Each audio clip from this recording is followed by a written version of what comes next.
Hi everyone, Alan Friedman, Daniel Job here from Friedman Kinneberg and Company.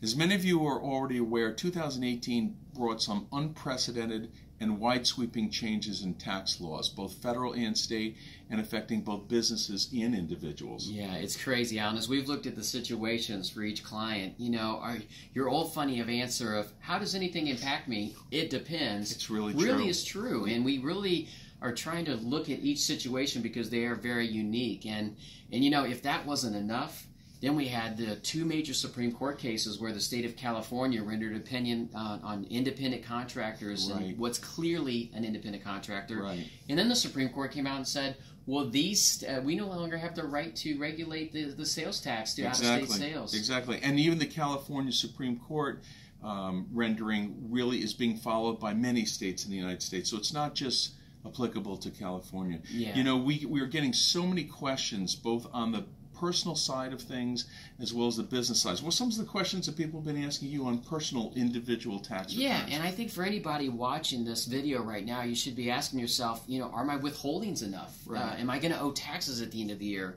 Speaking of taxes, can I deduct everything I pay for state and local taxes? Limitations on home mortgage interest. Home mortgage interest, unreimbursed business expenses. Right. Are you paying for business out of pocket? If any of those questions ring a bell to you, please reach out to us. Send us an email to whoever worked with you last year, and let's look at your situation. That's just for individuals, Alan. What about for businesses? Businesses, we have a brand new tax law for pass-through entities, the 20% deduction. People are calling us saying, gee, do I qualify that? Will I get that benefit?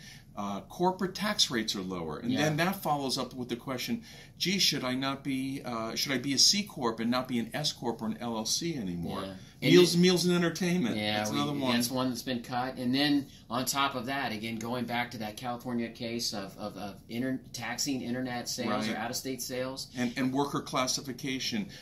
People I've been treating as independent contractors, should I now be treating them as employees because there's tax law that looks like it should lean that way? So, as you can hear, this is just a handful of the relevant tax issues that may be impacting you or your business. And there's technical corrections still coming. They're coming. But what are we asking? We're basically saying this. We're going to do, on our side, we're continuing to learn about them. We're evaluating each of our situations for you guys, our clients, to see how it impacts you. And you're going to get more. You're going to be getting more information from us. Right, and we're encouraging you to get in touch with us because we know that these laws, these changes in laws, are affecting you. We want you to call us tax planning. To stay in tax compliance, to see if we can lower taxes, a variety of different things, just to make sure, as Daniel said earlier, you're having enough withholding to avoid penalties. Yeah. Yeah, and as Alan says, call us. So our phones are ringing off the hook realistically. Right. But if you have a chance, send us an email. You know who you worked with. It's the person's name at fkco.com. Send us an email, and then we can get back with you and make sure we get your situation attended to before the end of the year when we can't do anything else. Exactly. We recognize that we're your trusted advisors, and we take that very seriously. So, as Daniel has recommended, do give us a call if any of these things are applicable. We know most of them are, and we're here for you, and we look forward to talking to you over the next 60 days or so.